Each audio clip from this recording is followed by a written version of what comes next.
छंड छाण थी वई आहे त हाणे छा थियणु खपे। हाणे काफ़ी ॻाल्हियूं वाज़ी थी वियूं आहिनि ऐं मुख़्तलिफ़ धुरियूं हुन में हाणे ॼण त इन्वॉल्व थियणु लॻियूं आहिनि। साइबर वर्ल्ड में हिननि पंहिंजो अहसान रिज़वान जो तमामु वॾो कमु आहे। हुन में हुननि जी कोशिशुनि सां दुनिया जे ॿियनि मुल्कनि में वेठल सिंधी बि इन्वॉल्व थियणु लॻा आहिनि। मिर्ज़ा अज़ीज़ नारे जो इन्वॉल्व थियणु माना साना Sindhi association of north America हुनजो इन्वॉल्व थियणु, उहा बि हिकिड़ी तनज़ीम आहे जेका न रुॻो अमेरिका ऐं यकीनन इन जा असर दुनिया जी ॿियूं तनज़ीमूं जी आहिनि।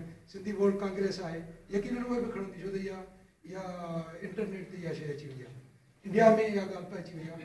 त हीअ असांजी जेका अॼु जी गॾिजाणी आहे इहा ॼण त हक़ीक़त में इहा फॉलोअप थी वई आहे उन गॾिजाणी जी जेका असां अॻु में कई हुआसीं।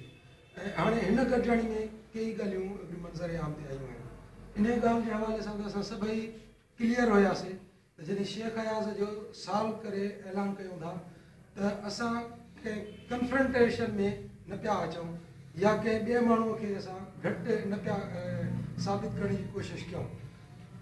इन जो इहो मक़सदु न आहे जेकॾहिं असां पंहिंजे शाइर खे उनजे फ़न फ़िक्र खे आम करण जी कोशिशि कयूं था ऐं उन हवाले सां उनजी शाइरीअ खे शाइरीअ जे हवाले सां सिंधी ॿोलीअ जी तरक़ीअ ॾांहुं असां हिकिड़ो जे कोशिशुनि जो कमु कयूं पिया त उहो कंफ्रंटेशन में असां न पिया अचूं, बल्कि असां को एक्ज़िस्टेंस वारो हिकिड़ो मिसाल क़ाइमु कयूं पिया।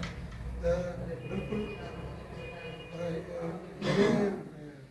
फ़िक्र जे हवाले सां ॻाल्हि कयूं था, ॿोलियुनि जे हवाले सां ॻाल्हि कयूं था त असां उन्हनि सभिनी सां गॾिजी ऐं सभिनी सां गॾिजी तरक़ी करणु चाहींदा ऐं अहिड़े नमूने सां शेख अयाज़ जो बि सिलसिलो हलियो।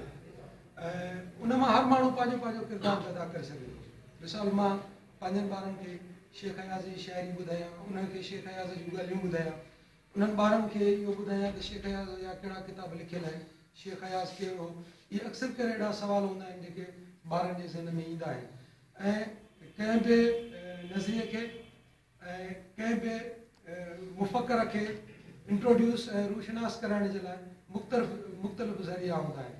तक़रीरूं ऐं तक़रीबूं बि उन्हनि जो हिकिड़ो ज़रियो आहे ऐं निसाबी किताब बि उहो हिकिड़ो ज़रियो आहे ऐं स्कूल ऐं इदारा बि इहो हिकिड़ो ज़रियो आहे। शेख मिसाल शाह अब्दुल लतीफ़ भिटाई जेकॾहिं अॼु जो ॿारु हुनखे ॼाणे थो त उहो किताब जे थ्रू ई ॼाणे थो। जेको ॿारु अञा चोथे दर्जे में आहे, 5 दर्जे में आहे, 6 दर्जे में आहे त उहो हुनखे उन निसाबी किताब जे ई थ्रू ॼाणे थो पियो। त असां इन ई हवाले सां जेके करिकुलम ठाहींदड़ जेके इदारा आहिनि उन्हनि ते बि असां कोशिशूं कयूं त शेख अयाज़ जे हवाले सां किताबनि में सबक़ शामिलु करियूं।